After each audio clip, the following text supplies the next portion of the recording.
You know, the other day I was talking to one of my former coaching students, and they were explaining to me how they were searching for their passion. They were searching for their purpose.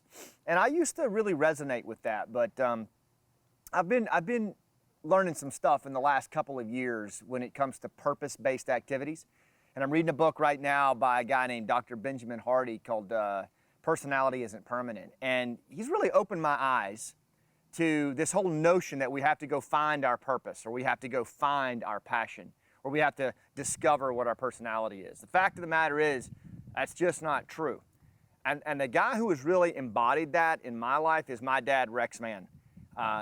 Dad has been on a mission for as long as I've, been alive, really, to do things bigger than himself. It's just what he does. And when he retired from the U.S. Forest Service after almost 43 years, he took on this purpose of restoring a functionally extinct tree known as the American chestnut that was wiped out by a blight in the early 1900s, and over 2 billion chestnut trees. It was an iconic tree on the eastern seaboard that was such a huge part of our forests, not only for the animals, but for humans. And the indigenous cultures depended on it, the settlers depended on it. It was truly instrumental to our forests. And because of man-made, human-made activities in global trade, we wiped this tree out. And so my dad partnered up and got involved with the American Chestnut Foundation early on, and they started, through good science, discovering ways to create a blight-resistant tree. And he's been with them all the way through this, through his cancer, stage 4 non-Hodgkin's lymphoma in his bone marrow, and most recently a stroke. And when Dad first started on this journey, I was helping him get the story out there and how he wanted to do it. None of the stuff was really in place. The American Chestnut Foundation they had some good research, but there was really nothing in play. There wasn't a lot out there in mainstream America about this. And Dad decided, you know what, this is going to be my purpose. This is going to be my thing, is to be the storyteller for this iconic tree. And he decided to do a TED Talk in his mid-70s. He had never done a TED Talk in his life. He was a great speaker and storyteller, but he had never done a talk like that. But he just decided that was going to be his purpose. He wanted to have this why of being the storyteller for this tree. And he did. So I had the opportunity to work with Dad and coach him through his TED Talk, and it was hard for him.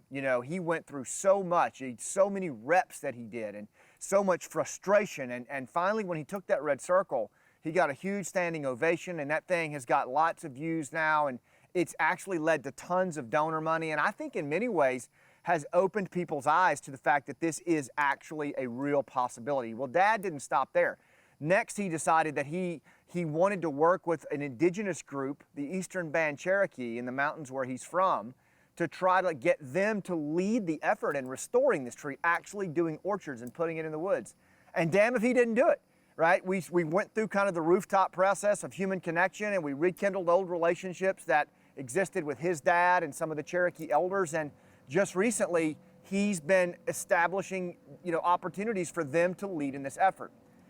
None of that was carved out. He had to learn how to walk again after his stroke and use his left arm. And all of that driven by his purpose, which was to put this tree back in the woods. And even though he didn't know exactly what that looked like and what would happen, he conducted those actions diligently and purposefully, and he just put one foot in front of the other and found his passion in the process. Each time he iterated, whether it was failure or success, he discovered new levels of passion. He discovered new levels of confidence, which opened him up even more to his purpose.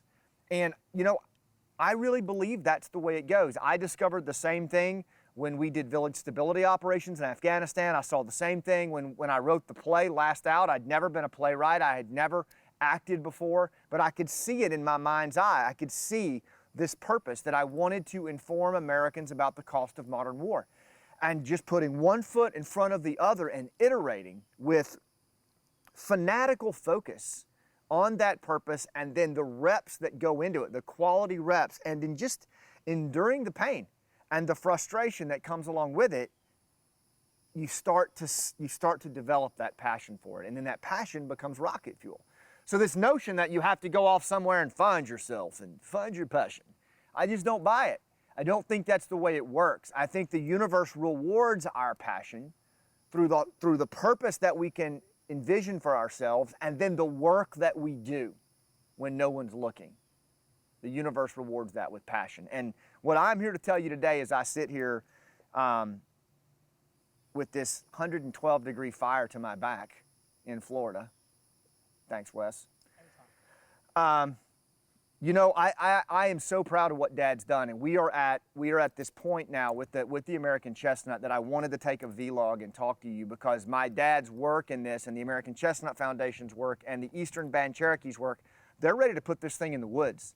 Like, this iconic tree is going to get restored. At the end of my dad's TED Talk, he says, I won't see that tree in the woods in my lifetime, but my grandkids will. Well, guess what?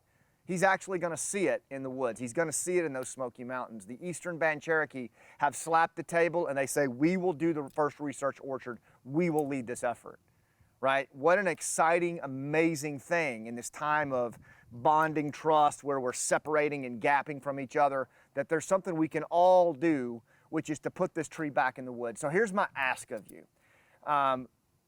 For your part, I would love for you to start working on your purpose, your vision. Don't wait for some kind of, epiphany and discovery. Carve it out, write it out. Start to move towards a purpose and vision that's bigger than you, and start iterating on it, and the passion will come. And while you're doing that, let's help the American Chestnut Foundation, the Eastern Band Cherokee, and Rex Mann, the woodsman from Rooftop Leadership, get this tree in the woods, because as goes the American chestnut, so goes the rest of our forests, the oak, the elm, the hemlock, all of which are at risk right now. So all I'm asking you to do is the USDA, the Department of Agriculture, is in the process right now of approving this tree, and they've opened it up for public comment. And the more positive public comments we get, the more likely they're going to approve this tree for experimental orchards, and that we can turn the Cherokee loose on this thing. So I'd ask you to go to the website below. It's very simple. You just fill out a little bit of basic information, and then just write a comment in there, something like, save our forests, approve the American chestnut. But something that tells the USDA to approve this tree right now, and let's get this done. Thanks for what you do, and I'll see you on the rooftop.